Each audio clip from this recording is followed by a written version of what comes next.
Allez, nous allons procéder à la correction de l'exercice 12. Donc on vous dit, soit j'ai la fonction définie sur R par G de x est égal à x moins 1 le tout carré fois x plus 2. Question 1, calculer l'image de 2 par la fonction G. Donc question 1, on calcule l'image de 2, donc G de 2.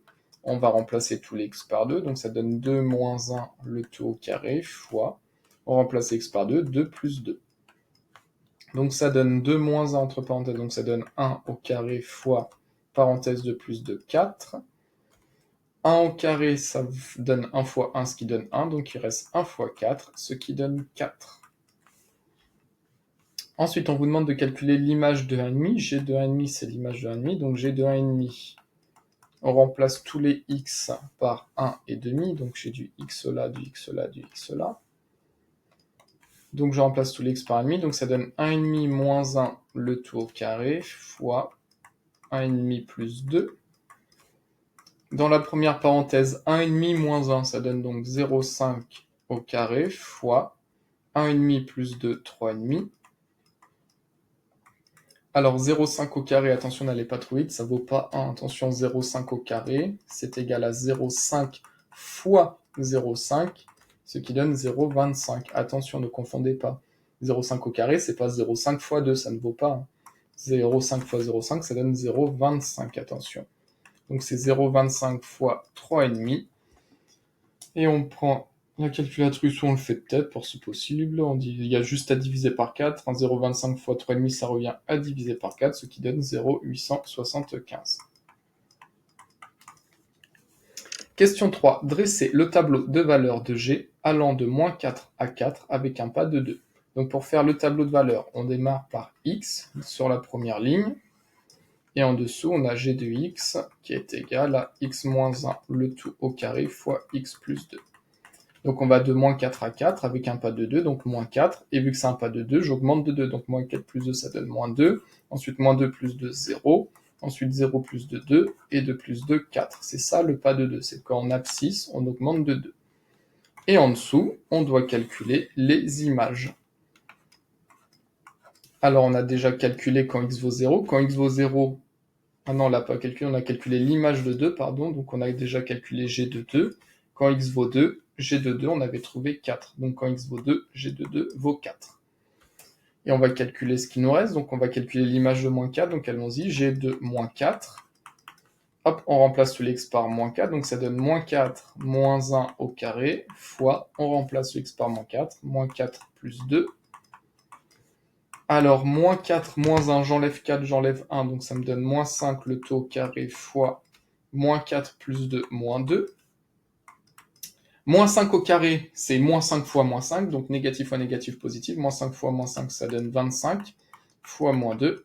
Et 25 fois moins 2 donne moins 50.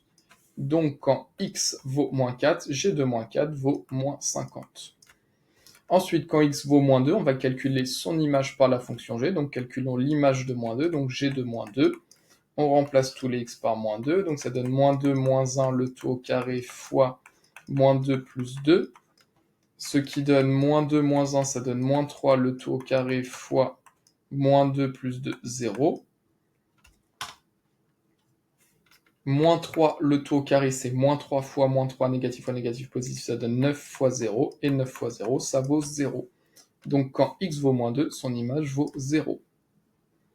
Ensuite, quand x vaut 0, on va calculer l'image de 0. Donc g de 0, donc on va remplacer le x par 0. Donc ça donne g de 0, c'est donc égal à 0 moins 1 le tout au carré fois 0 plus 2.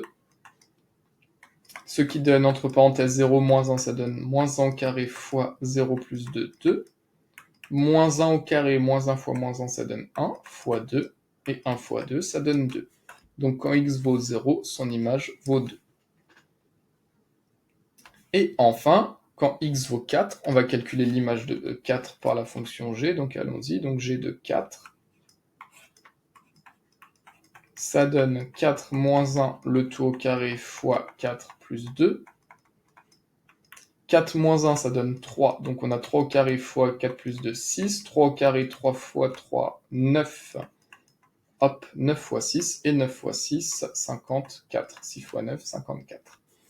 Donc quand x vaut 4, g de 4 vaut 54.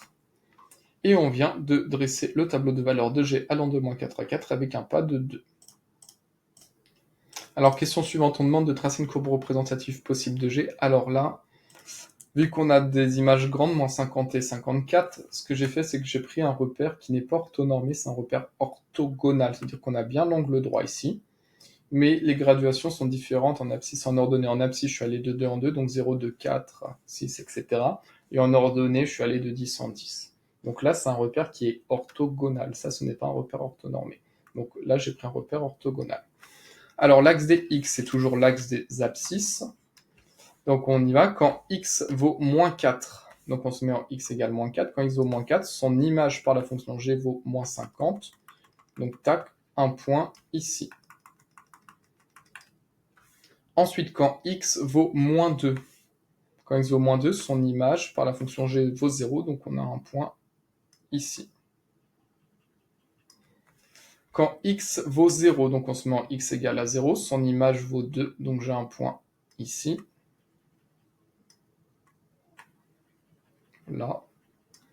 Quand x vaut 2, son image vaut 4, donc on se met en x égale 2, son image vaut 4, donc on a un point ici. Et quand x vaut 4, on se met en x égale 4, son image vaut 54, donc un point ici. Et on demande de tracer une courbe représentative possible.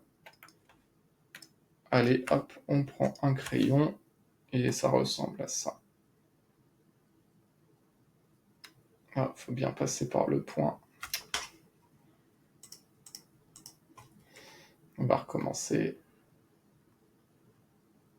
Voilà, une courbe représentative possible de la fonction g. Question 5, on vous demande le point A. Donc on rappelle qu'au début, on a toujours l'abscisse. Donc abscisse moins 2, ordonnée 0, appartient-il à la courbe représentative de la fonction g? Donc le point abscisse moins 2, donc l'abscisse c'est l'axe x ordonnée 0, le point A est ici. Alors le point A est-il sur la courbe de la fonction g? Donc réponse oui, on le voit, oui. Donc A appartient bien à la courbe de la fonction g, et il faut justifier pourquoi. Car, pourquoi le point A est bien sûr la courbe de la fonction g?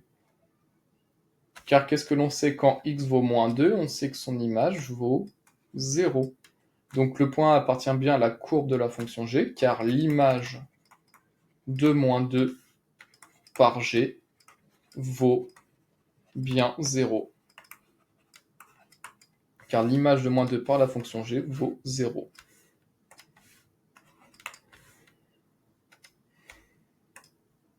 Et question suivante, le point B d'abscisse 4, donc abscisse 4 est ordonnée 30, donc le point B abscisse 4 ordonnée 30. Donc on est ici, le point B. Là, c'est un gros point, mais vous voyez, hop, abscisse 4 ordonnée 30, le point B est ici. Le point B appartient-il à la courbe représentative de la fonction g? Justifié. Alors la réponse, on voit bien que visuellement le point B, non, le point B n'appartient pas à la courbe de la fonction g, car, pourquoi le point B n'appartient pas à la courbe de la fonction g? Car quand x vaut 4, son image vaut 54. Quand x vaut 4, l'image vaut 54. Pour que le point B soit sur la courbe de la fonction g, on aurait fallu que B ait pour abscisse 4 et pour ordonnée 54. Si le point B avait pour abscisse 4 et ordonnée 54, le point B serait ici, et il serait sur la courbe de la fonction g. Mais là, le point B a pour abscisse 4 et ordonnée 30, donc le point B n'est pas sur la fonction g. Donc le point B n'appartient pas à la courbe de la fonction g, car l'image de 4, donc l'image de 4 par la fonction g est 54, et l'image de 4 par la fonction g est 54, et non 30. Voilà, donc le point B n'appartient pas à la courbe de la fonction g, car l'image de 4 vaut 54, et l'image de 4, ce n'est pas 30. Donc B n'appartient pas à CG, car l'image de 4 par la fonction g est 54, et non 30. Et on a terminé la correction de cet exercice.